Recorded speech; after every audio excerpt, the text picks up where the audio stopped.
dengan kesendirian saya itu banyak orang yang moyoi lah. Polisi kok nengkono, polisi kok itu dan sebagainya. Bagi saya tidak masalah, wong namanya polisi itu bisa dihitung sih jadi polisi. Tapi kalau ikut ulama tidak bisa dihitung karena insya Allah kalau sudah di sana abadi kan gitu. Kalau polisi itu tidak ada abadinya di akhirat. Assalamualaikum warahmatullahi wabarakatuh. Bismillah, alhamdulillah, salatu wassalamu ala rasulillah, amma ba'd. Bertemu lagi dengan saya Abdul Khalid Ma'rufi, masih di Kedai Bincang. Terima kasih bagi Anda yang setia untuk nonton Kedai Bincang. Saat ini saya sedang bersama dengan Kompol Purnawirawan Sumarjo SH.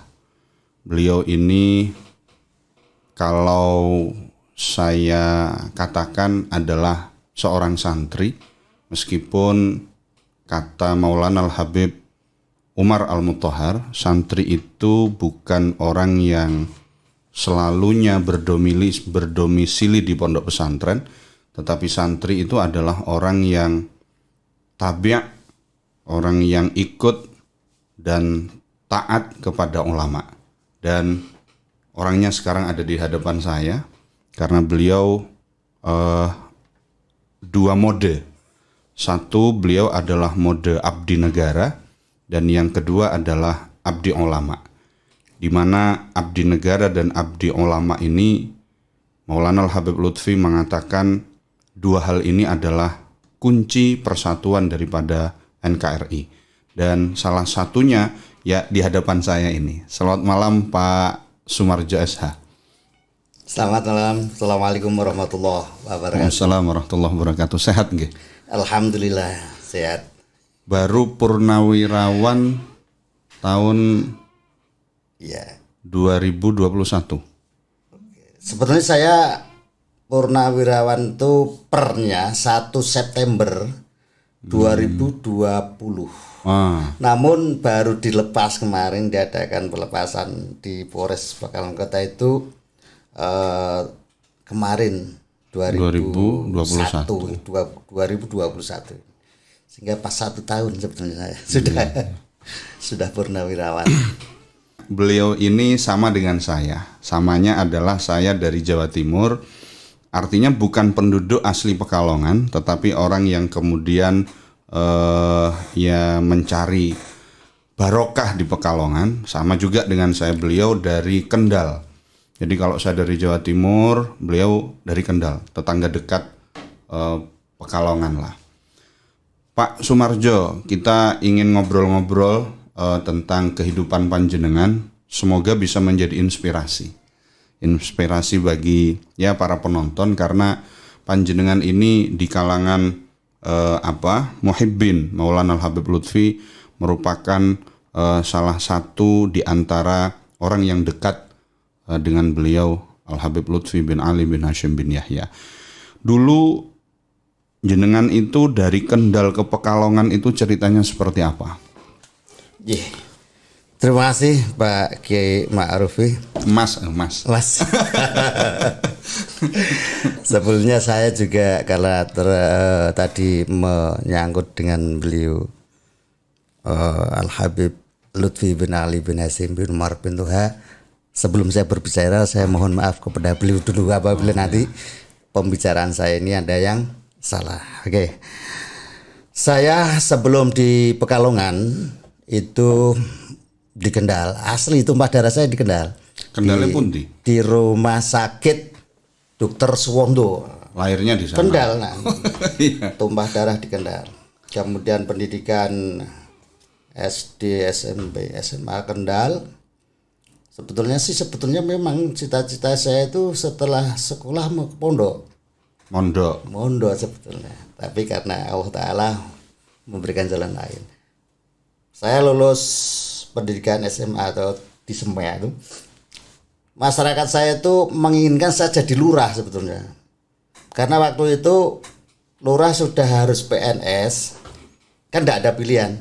Adanya waktu itu lowongan cari sama Mudin atau lebih. Akhirnya saya mendaftar CPNS di Kendal, diterima. Masyarakat saya menginginkan saya menjadi caleg, tapi karena ini ada di sini ada lurah saya memberikan tugas saya sebagai lebih. Saya sudah menjadi lebih itu tiga bulan di kelurahan. Ya sudah mengawinkan, menceraikan. Mencerai. Ya ini yang paling susah kan ini, cucikan jenazah, mengafani itu insya Allah saya sudah saya tahu. alami di itu. Tapi saya pikir-pikir ini pekerjaannya orang sepuh ya. Karena apa? Saya kadang-kadang ada kenduri kan. Kenduri itu saya paling muda sendiri, tapi pulangnya dapat amplop sendiri kan. Aduh, saya akhirnya lari ke perusahaan Tekmako 5 bulan. Ada pengumuman polisi, saya daftar polisi. Tahun 1984. Saya mendaftar polisi pendidikan di Purwokerto 1 tahun. Perkiraan saya itu akan ditugaskan di luar Jawa, tapi ternyata jatuh di Pekalongan. Jatuh di Pekalongan tahun April 85 masuk Pekalongan. Ya. Status masih jomblo apa sudah menikah pada waktu itu? Ya masih jomblo dong, masih pendidikan polisi. Enggak. Jadi 84 itu sebetulnya saya di Kendal. Itu juga sudah masuk dalam organisasi dari IPNU saya itu. IPNU, kemudian tahun 84 saya menjadi pengurus Ansor cabang Kabupaten Kendal. Dulu namanya saya di seksi organisasi dan pembelaan. Pada waktu itu tahun 84 sudah menjadi pengurus Ansor di seksi organisasi dan pembelaan. Karena kebetulan di kampung saya itu tokoh-tokoh Nahdlatul Ulama itu ada di keluarga saya. Jenengan Kendalnya pundi? Kendal Bugangin. Bugangin itu di kota. Kota tapi paling barat. Kalau kita cerita tokoh di sana mungkin juga satu malam tidak selesai nih ketokohan di rumah saya sana, di keluarga saya gitu. Akhirnya saya daftar polisi. Saya bilang sama ketua Ansor waktu itu Ustadz Nasirin, Kiai Nasirin saya panggil. Yai, saya jadi polisi. Akhirnya beliau juga memesankan, Mas Marjo jadi polisi di Pekalongan, pertahankan Ansornya. Loh, saya kan sudah bajunya coklat saya kan. Itu cerita sebelum masuk Pekalongan. Begitu masuk Pekalongan 85, saya ditempatkan di Polres Pekalongan dulu, belum kota kan. Polres Pekalongan. Saya kos di Pasar Anyar. Di pundi? Pasar Anyar. Kosnya awal. Kosnya di Kergon.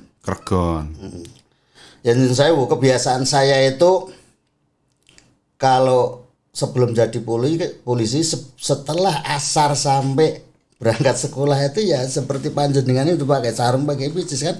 Kebiasaan saya itu terbawa, walaupun saya sudah jadi polisi terbawa. Waktu di Kergon itu setiap asar maghrib isya saya azan, saya puji-pujian, saya ngomati kan gitu. Nah, itu kemudian ada orang yang simpatik dengan saya, ingin dekat dengan saya, sampai orang itu menghantarkan saya ke Habib waktu Lutfi. itu namanya belum ada orang mengambil abah kan, Habib Lutfi bin Ali bin Hasim bin Umar bin Tuhar bin Yahya itulah. Sehingga saya ingat pada waktu itu hari Kamis jam 5 sore saya sendiri langsung ke sana. Jadi saya tempatnya beliau itu sejak hari Kamis jam 5 sore. Tahunnya 85, bulannya saya lupa. Akhir. Saya pikir alhamdulillah sejak kecil tuh memang saya lebih suka itu bersilaturahim kepada ulama atau tokoh agama. Memang sejak kecil saya suka. Nah kebetulan di Pekalongan walaupun jadi polisi bisa ditemukan. Awalnya saya ketemu sama almarhum Habib Ali Alatas sudah 2 kali. Setelah itu kemudian ketemu sama beliau Lutfi. Habib Lutfi. Beliau juga menyampaikan dalam kegiatan Maulidur Rasul. Sejak 85 saya sudah didhawuhi, kamu ngrewangi atau jadi panitia. Saya jadi panitia Maulidur Rasul sebenarnya sejak tahun 85 sampai sekarang. Maulid Akbar sebenarnya saya ke sana itu sudah ada maulid, tempatnya apa itu. Tahun 85 itu sudah ada. Tapi dulu hanya di gang. Sederhana lah. Sederhana. Kemudian memulai membesar itu mulai banyak itu ke tahun saya 87 mulai banyak, kemudian 88 Abah itu kerjanya pindah di gang 11 karena Yang sekarang ini. yang bukan yang karena yang rumah sini kan sedang dipugar. Dulu di gang 11 pernah dia dulu menggunakan gedung PPIP. Nggak di Kansel apa di PPIP karena beliau pernah di gang 11 juga. Nah, dari gang 11 ini kami juga ada sedikit ingatan yang selalu saya ingat. Tahun 88 saya pernah didhawuhi oleh beliau. Pada waktu itu belum ada mesin ketik. Saya duduk di sampingnya beliau berdampingan. Saya menghadapi mesin ketik Brother itu. Dulu belum ada komputer. Ya. Ternyata bikin 2 buku. 2 buku. 2 buku. Yang satu itu semacam apa itu, bukan sanggahan ya atau pencerahan ya, daripada ada salah satu ulama Jawa Timur Surabaya yang mengatakan bahwa merokok jarum itu haram. Nah, ini beliau membuat membuat buku penjelasan atau orang mengatakan sanggahan. Yang satu tentang rame-ramenya pada waktu berdirinya BPR, Bank Pembangunan Perkreditan Rakyat. Pengkreditan Rakyat itu. Orang mengatakan riba. Ini apa juga membuat 2 buku. 2 buku itu kita bikin, saya ketik itu 3 hari. 3 hari itu saya tidak pergi. 3 hari 3 malam ngetik tuh. Saya sendiri juga kalau tak saya ingat-ingat kok bisa ya. Padahal lesehan. Silo. Kok kuat kan? Nah itu 3 hari 3 malam, selesainya juga pas selesai subuh. Karena saya sudah di share saya itu ya, biasa orang biasa. cerita saya cerita. Jadi ini kebiasaan saya dinas di kantor, nyidik orang.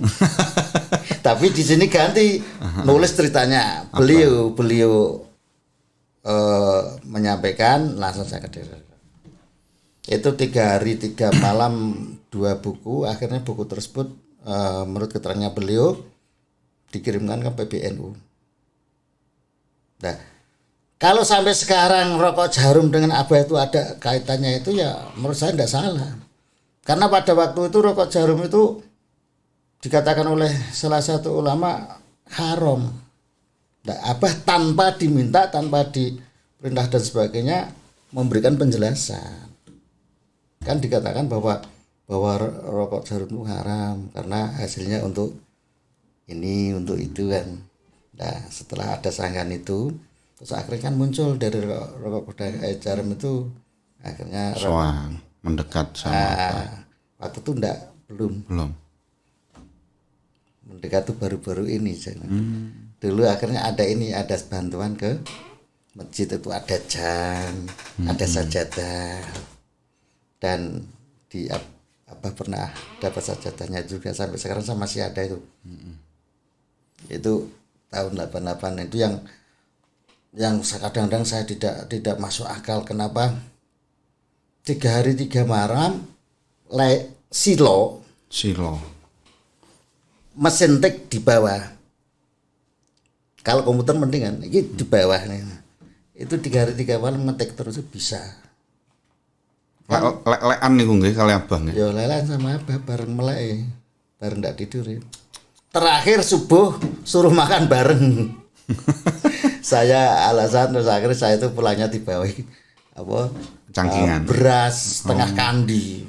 Setengah kandi itu apa, Pak? Setengah karung itu lah. Setengah karung. Itu saya ingat karena ndak mau ikut Makan bareng. itu yang saya agak ingat. Lah ini sebetulnya lika-liku di panitia itu sudah banyak saya. Ada yang ini, ada yang itu, tapi saya berkomitmen beliau adalah sudah menjadi, saya anggap secara pribadi saya menjadi orang tua saya, guru saya dan sebagainya.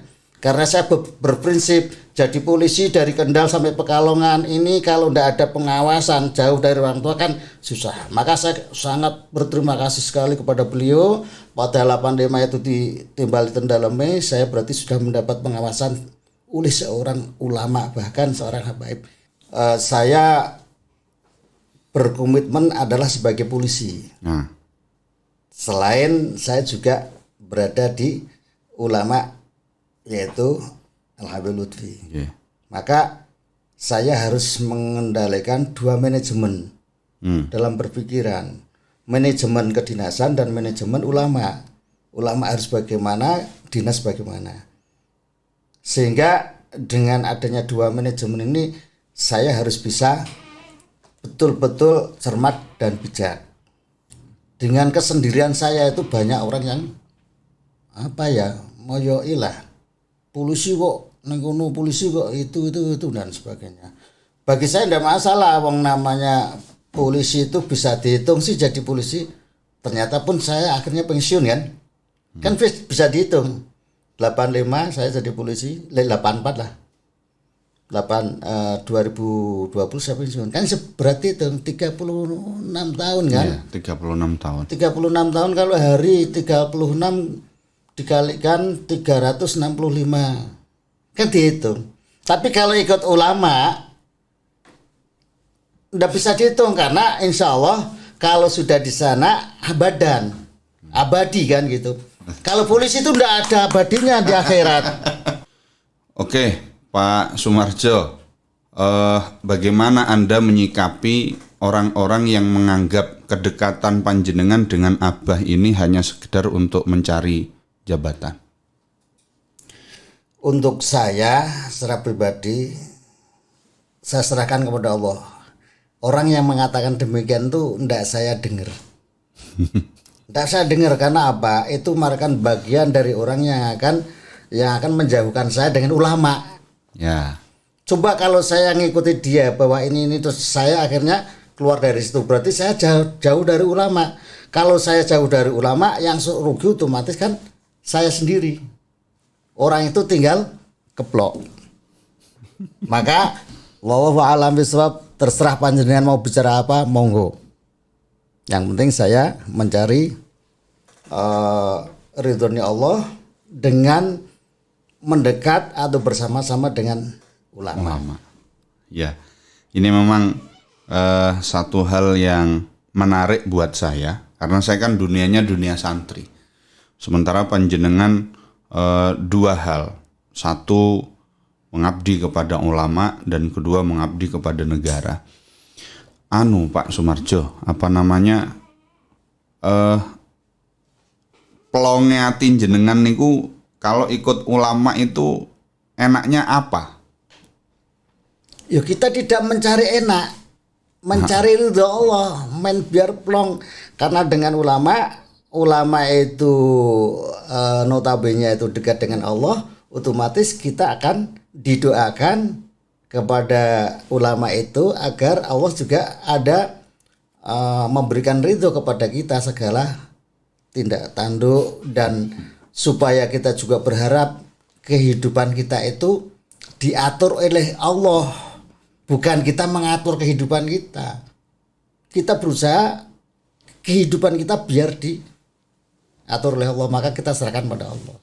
Tidak banyak orang yang bisa dekat dengan Habib Lutfi, tidak banyak. Bahkan orang-orang jauh yang ingin sowan ke Habib Lutfi itu kadang-kadang minta tolong orang-orang yang di dalam dan lain sebagainya. Nah, jenengan dekat dengan Abah ini perasaannya seperti apa? kalau saya perasaan saya itu kepada Abah saja. Artinya semua perasaan saya saya serahkan kepada Abah. Artinya apa? Artinya kita jangan sampai orang mau ketemu dengan Abah sulit dan sebagainya, tapi saya kok bisa, itu saya hilangkan rasa bahwa saya itu bisa, tuh saya hilangkan. Karena semuanya itu kita ikuti. Ada teman saya itu yang mengatakan, yang saya almarhum Pak Ki Telasat, bahwa kegiatan di situ itu atau gerakan di situ itu adalah gerakan waliullah. Semua diatur oleh Allah, oleh wali. Kita tidak bisa mengatur, kita serahkan. Kan gitu. Iya. Memang kita susah kadang. Susahnya apa? Orang itu menganggapnya kita sombong, kita angin. Gaya gitu. Gaya saiki cedak karo Mbak Lutfi, kaya kiye. Itu ya kita singkirkan aja. Dulu pada waktu saya katakan saya sendirian di situ, banyak teman yang moyoi kan. Polisi kok dekete, kumpule ning kono polisi ini. Saya biarkan. Toh ternyata saya katakan bahasa Jawane kowe aja moyok kuwi engko mondok. Artinya apa? Orang kalau moyok ya atau mencaci itu nanti suatu saat pasti akan mengikuti, akan ikut. Artinya orang yang moyok akhirnya toh depel-depel ingin ikut ke sana. Maka saya katakan ndak usah moyok, monggo mondok bahasa saya. Akhirnya sadar dengan sendirinya. Yeah. Tapi ketika sadar dengan sendirinya dia sudah malu. Ya, malu. Isin wis moyok kemarin. Nah, itu banyak. Maka segala sesuatunya bagi saya itu kami serahkan kepada Allah. Masya Allah. Maka kadang-kadang saya sendiri juga orang angel apa itu antik ya antik, enggak masalah. Memang saya kesini, saya diminta jenengan kesini aja, saya setel dulu hati saya, nyetel rak karo Pak Kiai Ma'ruf. Kalau nyetel ya aku mangkat orang. Karena saya kenal jenengan itu juga nembe lah gitu loh. Iya. Iya, barulah saya kenal jenengan, terutama ketika jenengan pernah memanggil saya untuk nak ngisi nang Masjid Agung kan, seperti itu kan. Ya. Di acara Maulid acara ini kegiatan Ramadan. Ya, tapi kan jenengan ceritanya ke saya kan ketika Maulidnya Al Mubarak. Iya. Nah, di situ jenengan cerita dan akhirnya saya terus terang saja ketika diajak jenengan ngobrol di situ itu punya ta'aluk saya sama jenengan. Hati saya ini nyangklong. Oh, berarti Pak Sumarjo itu temenanan khidmah sama Abah. Sebelum itu jenengan kan enggak pernah ngobrol sama saya Pak Sumarjo. Paling cuma lihat aja, kenal gitu, selesai aja sudah. Tidak nyangklong, saya belum nyangklong.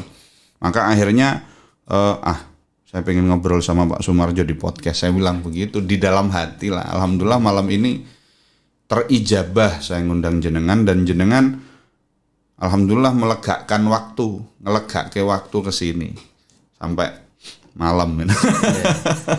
Kalau malam itu sudah biasa. Pak Sumarjo, akhir kemudian di samping panjenengan khidmah di Kanzus Sholawat, kemudian panjenengan juga khidmah di Masjid Agung Kota Pekalongan. Ini ngaturi pripun niki?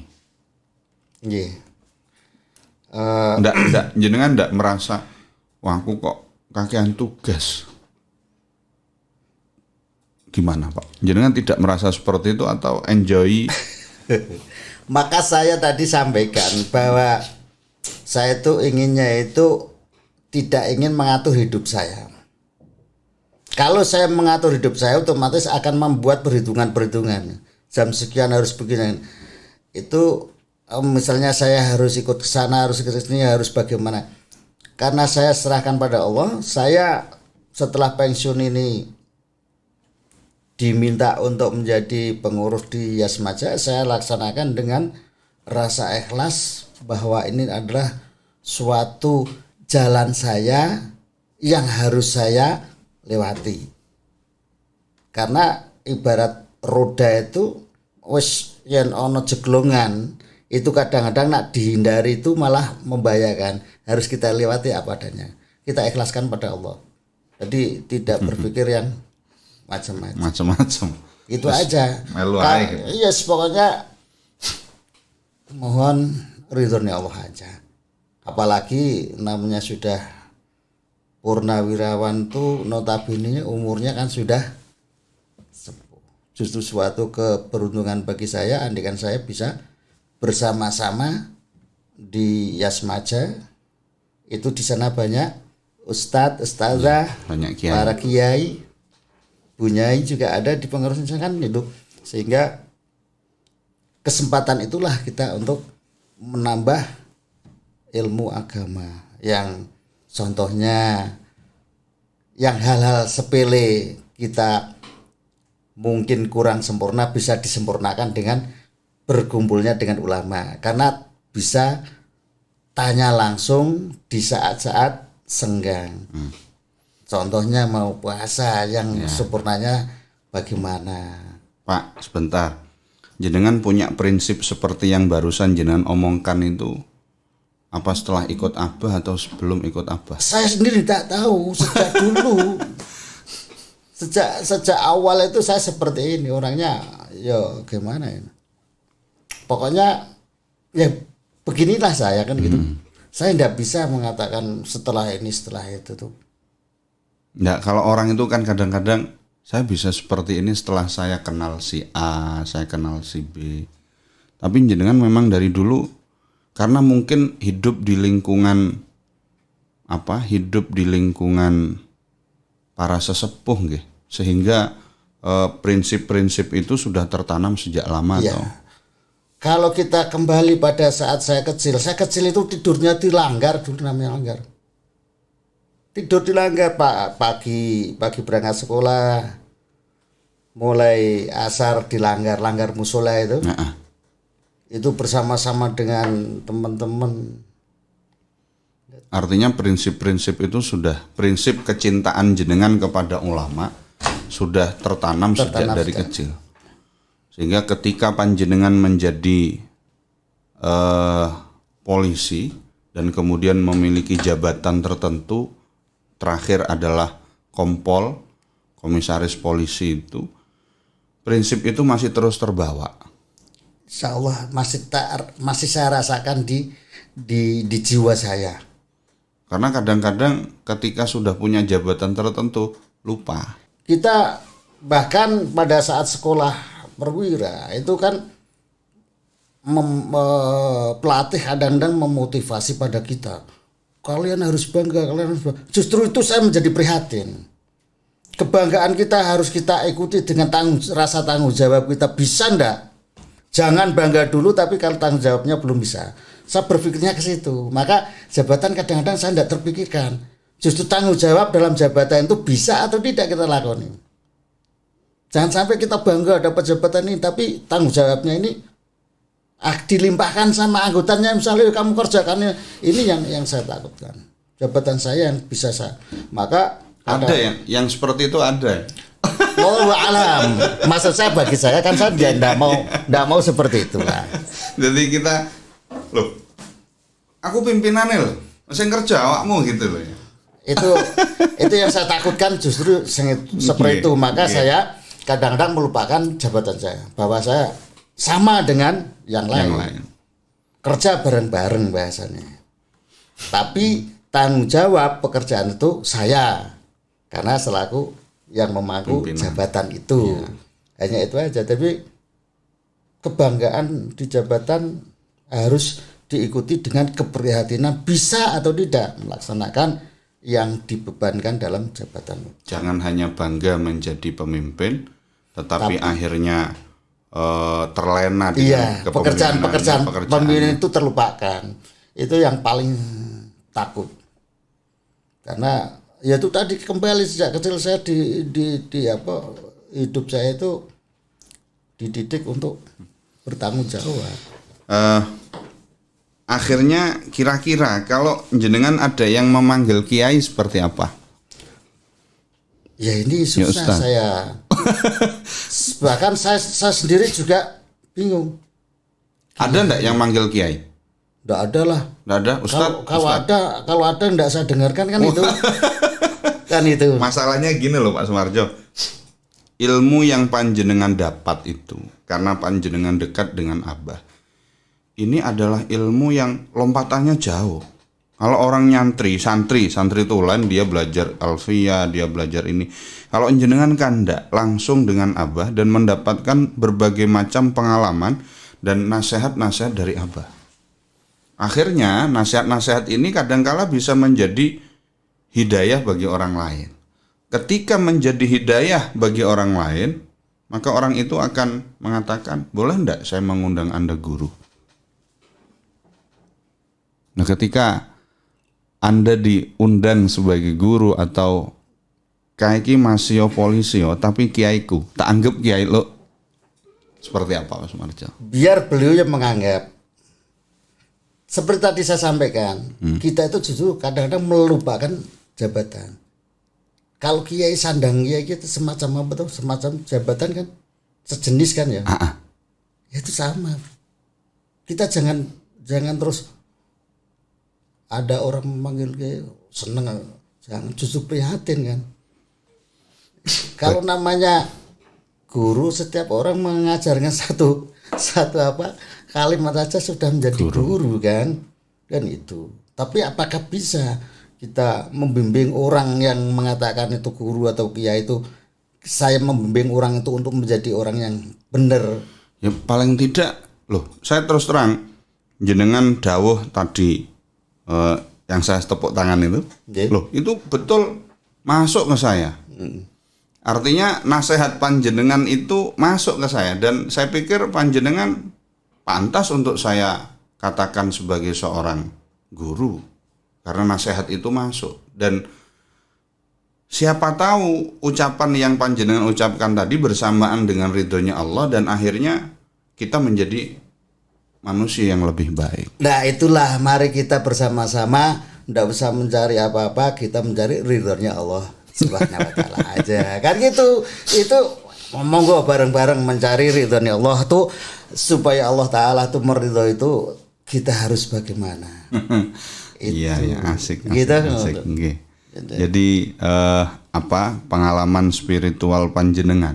Yang jelas saya menerka bahwa jenengan bisa ngomong seperti ini adalah karena perjalanan spiritual, dekat dengan para ulama, dekat dengan para habaib, sehingga orientasi hidup panjenengan adalah lebih bukan hanya menitik beratkan kepada unsur duniawi tetapi lebih kepada ukhrawi yang sekarang akhirnya disuruh jadi diangkat menjadi pengurus Masjid Agung Kota Pekalongan dan lain sebagainya lah.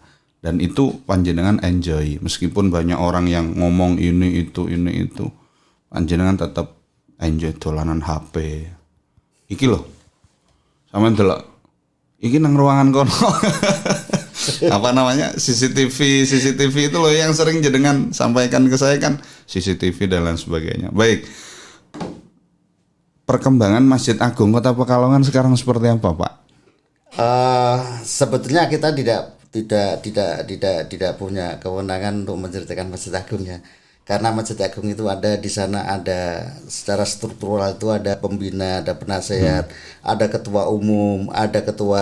Jenengan apa posisinya? Saya cuma di sana orang bawahannya saja, bantu-bantu aja. Hikmah saja. Hikmah aja sebagai seksi keamanan, kebersihan, keindahan, itu K3 kan hanya di situ kan. Bagaimana masjid itu supaya nyaman jamaahnya beribadah di masjid. Tugas saya sebenarnya hanya itu. Karena menciptakan kenyamanan orang beribadah di masjid. Kok bisanya jenengan diangkat di K3 di Wallahu a'lam bishawab, saya sendiri juga tidak tahu. Karena saya sebetulnya sejak tahun 2000 itu sudah memegang ketua Yayasan Masjid Nur Sampai sekarang juga saya menjadi pembina Yayasan Masjid Nur Poncol. Jadi saya sudah ada dua masjid ini yang saya harus ikuti. Jadi istilahnya khidmah di 2 masjid. Iya, khidmah di 2 masjid. Mudah-mudahan bisa istiqomah, bahkan Amin, bisa insyaallah. menambah. Sebab perjalanan saya dengan beliau Habib Lutfi itu juga untuk di kepolisian pernah saya membuat buku panduan Dai Kamtibmas. Itu tahun berapa itu? Sehingga waktu itu ada pelatihan Dai Kamtibmas di IAIN yang jenengan ngajar di sana. Kita kuliah di sana 1 minggu tapi. Dari kuliah 1 minggu kemudian belum memerintahkan kami tolong hasil yang dari IAIN itu dibikin buku panduan Dai Kamtibmas. Saya sudah mencetak waktu itu bersama Pak Tubagus Surur. Tahun berapa saya lupa itu. Ada berarti kalau kita hitung beberapa buku yang kami bikin untuk panduan Dai Kamtibmas Polri. Rencana ke depan apa, Pak Sumarjo? Rencana ke depan untuk khidmah ke Abah. Kalau saya punya rencana, memang angan-angan saya. Ya. Dalam hati pun saya begitu. Bahkan saya juga pernah menyampaikan sama Abah. Rencana saya, inginnya saya, semua kegiatan Maulidur Rasul kan selawat berjalan dengan baik, dengan lancar. Itu aja saya pinginnya itu. Saya cuma pikirnya, inginnya itu bagaimana caranya peringatan Maulidur Rasul tidak hanya di Kansus saja.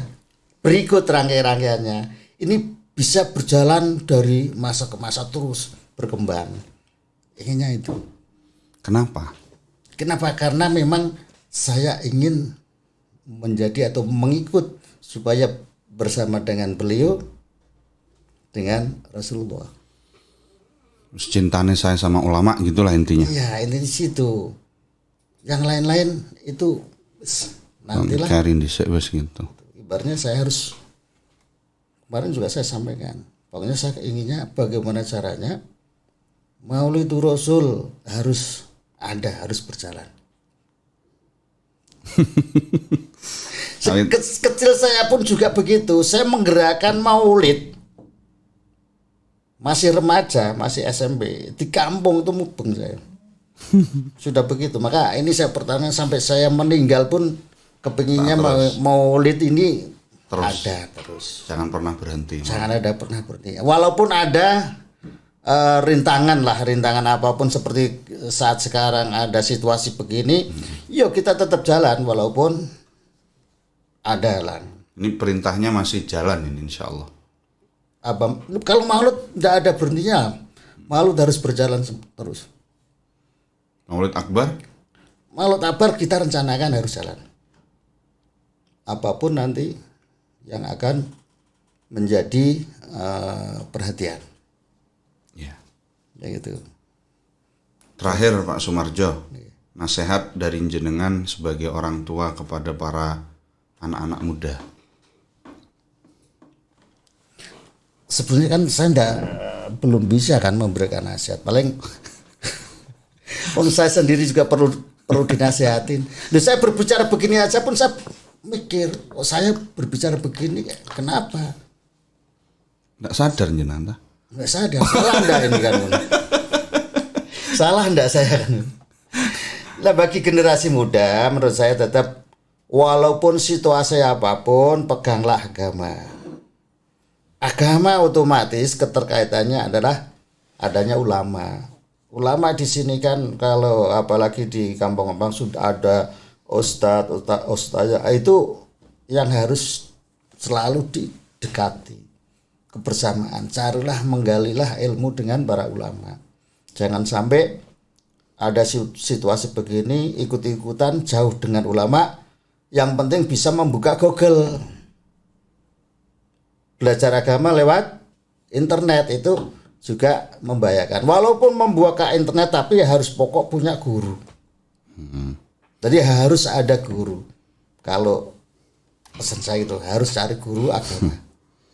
Oke, terima kasih Pak Sumarjo atas seluruh nasihat panjenengan. Saya terkesan betul ngobrol dengan panjenengan ini karena obrolan-obrolan yang panjenengan sampaikan tadi ini adalah prinsip-prinsip kehidupannya Maulana Al-Habib Lutfi. Satu, cinta kepada ulama, cinta kepada Rasul melalui Maulid Rasul itu, kemudian cinta kepada ulama, panjenengan sudah buktikan dari tahun 85 sampai kemudian sekarang dan bahkan hattal maut sampai kemudian wafat.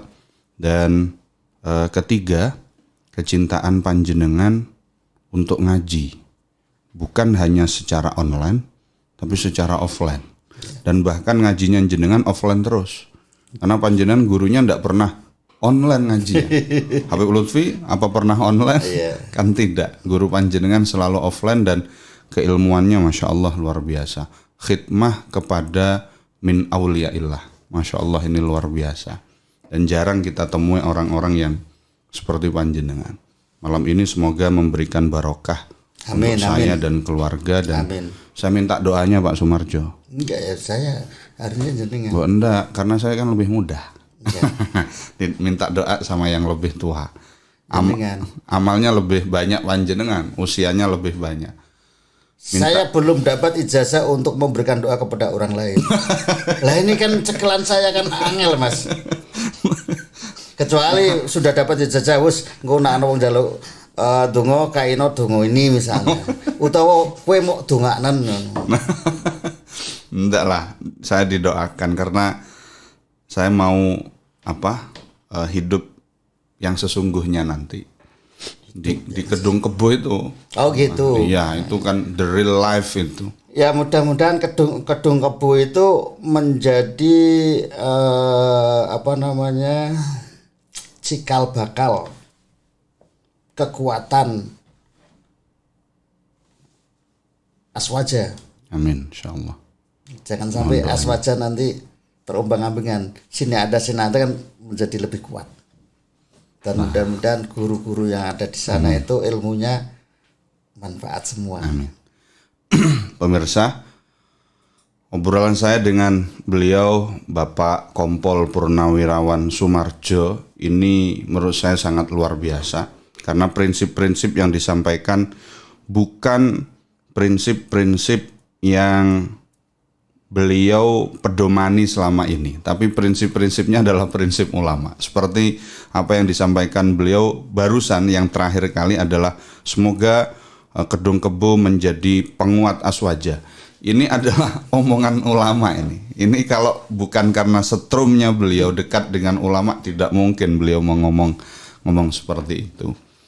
Terima kasih, sampai jumpa di kesempatan yang lain dan semoga obrolan kami bisa memberikan manfaat barokah dan kita doakan semoga Bapak Sumarjo di usia pensiun diberikan keberkahan, amin, diberikan keistiqomahan untuk selalu bersama dengan para ulama, bersama dengan para habaib. Amin, amin. Terima kasih. Assalamualaikum warahmatullahi wabarakatuh. Waalaikumsalam warahmatullahi wabarakatuh.